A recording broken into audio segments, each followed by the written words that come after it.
Hello, this is Clayton Hicks with H7 Network. I'm the founder and CEO of the global network, and we're celebrating our 10-year anniversary this month. In fact, yesterday was the 10-year anniversary officially, and we are doing videos highlighting our members and interviewing them, and Phil Denton is going to be on here with us. Phil has been a member now for 2 straight years, and he just renewed for his 3rd year. And so Phil Denton's on the line, and you see I have his website up here. And so if anytime you're curious about calling him, the phone numbers are there, and you want to get to know him better, this is a great way to do that. So Phil, tell us about your business. Alrighty, so first off, thanks for having me, Clayton. So my company, Sure. Denton Business Solutions, we're a managed services provider and an IT consulting firm. We're headquartered in Mason, Ohio. We serve generally the greater Dayton, Cincinnati area or Cincinnati, Dayton area, but we do have customers literally from coast to coast, both in California and stretching all the way over to North Carolina. But most of our business is here in the Cincinnati, Dayton area. We do serve businesses of all types, but our primary focus is on manufacturing. And there we specifically look to help manufacturers become more safe, more secure, and more productive. Cool. So, Phil, you've actually been a member for a while now. Why are you still with us at this point?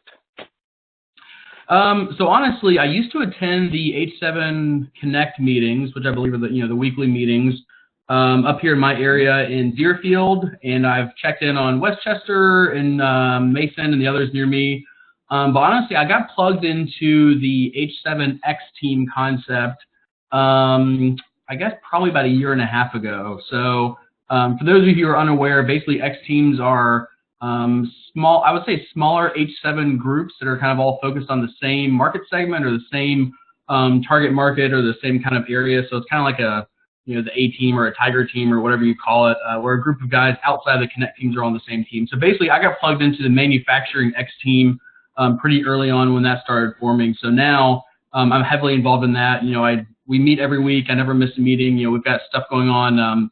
Outside of those meetings, we have speaking events, speaking engagements, and other outreach efforts that we do together. So basically, I'm all in with the H7X team, the manufacturing team. So that's really why I'm still around, is because I'm heavily involved in that, and that's probably where I spend most of my time at H7 is with the X team there.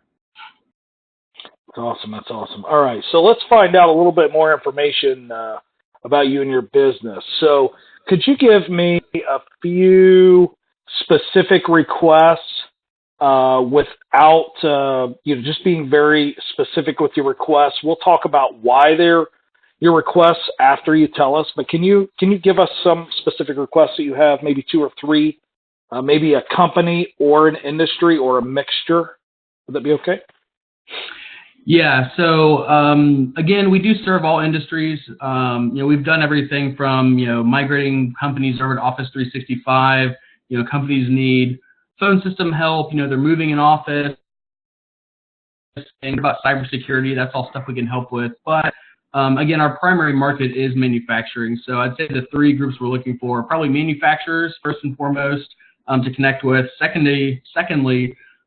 Software providers that serve the same market segment, manufacturing, and also any other B2B professionals who serve the manufacturing industry. And the more I learn about the industry, the more I realize that there's a lot of our economy depends on manufacturing from like a second tier perspective. So basically manufacturers and other companies that work in that same kind of segment that are kind of working with where I'm working already. Okay, so briefly tell us why you want to work with manufacturing, and try to keep the jargon so that people can understand. So can you tell us why manufacturing is so specific for you?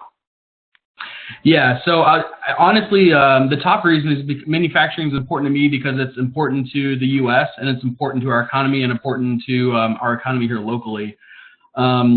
So I don't remember the source, but I found that basically there's no state that has more manufacturers in it than Ohio, except for New York. And there's something like 660,000 people in Ohio that work in manufacturing. So it has a huge impact on our economy. And the reason I mention that is because, I started my business back in 2009, right when the economy was kind of in the slumps, right? And when manufacturing takes a big hit, Ohio takes an especially big hit because we do have so many here. I wanted to work with an industry where I felt like I could really have an impact, where I could help companies run better and be more profitable, and have a tangible impact on the local economy and our employment. Because I kind of started my business when the Great Recession struck, so I saw that as an industry where I could really do a lot of good. So that's why I ended up picking that segment. That's cool, man. That's cool. Most when I ask that kind of question, you rarely are going to hear somebody say how effective your service can affect the local economy. I imagine it's because you must be streamlining some things for them to make them efficient. Is that correct? Like there's something about your service that must be making them more efficient or something. Yeah, you hit the nail on the head. So we're kind of at people say that we're in the middle of an industrial revolution, or I should say the fourth industrial revolution. The first one was when the steam engine was invented in 1775, because for the first time you could build a factory and not have to have it next to water, because everything was water powered until the steam engine was invented. So that was the first industrial revolution. The second one was with robotics, the modern assembly line in the early 1900s, and then robotics in the 1950s and 60s. And now they say we're looking at the fourth industrial revolution. So the fact that we can, start connecting up plants and pulling data off of the floor. So even things as simple as getting a dashboard of, say you have 15 machines in a plant, to be able to see that they're all green, which means they're all making you money. They're all producing components of some sort. To be able to have that kind of visibility is really powerful. I mean, I heard of a large manufacturer locally who started monitoring their plant in that way, just to see, which machines are running and which ones aren't. And just being able to have that quick red-green coding was able to give them a 17% uplift in productivity. So for some manufacturers, that could translate up to a 34% increase in productivity. So, I mean, it's really, really powerful solutions, and that's why I want to kind of bring that capability to local manufacturers, to be able to give them that extra bump. That's cool, man. That's really great. So let's connect you with the people that be listening to this video as well. So maybe some commonality and stuff. So can you tell me a little bit about your story? So you've been in business going on 9 years. I'm assuming sometime there's an anniversary coming up, but give us a little bit of your story, a brief story, but some of your story. Sure.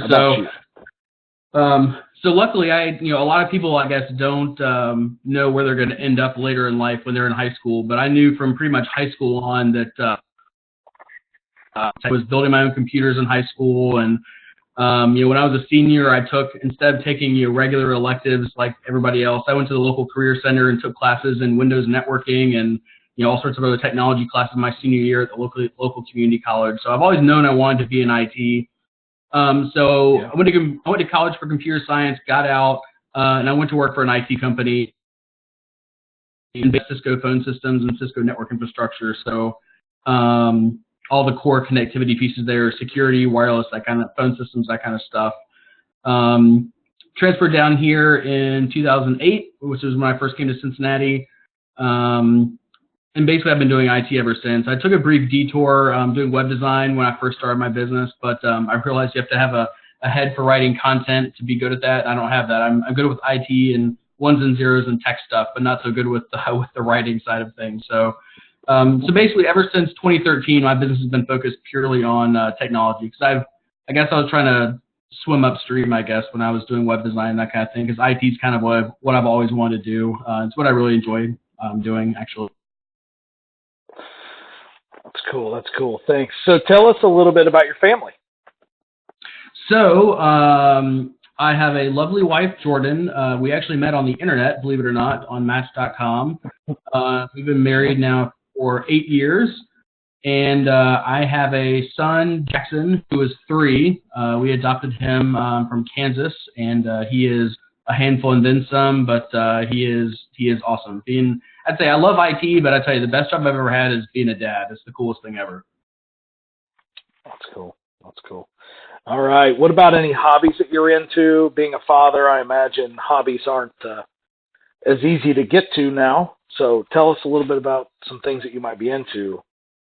Uh, Yeah. So again, you are quite perceptive there, Clayton. Free time is not necessarily something I have in abundance. Luckily, I do enjoy what I do during the week, but when I'm not working, I do go to weekly Bible studies on Saturday mornings at Hope Church, and I'm part of the International Fellowship of Christian Businessmen, which meets a couple times a month here in the area.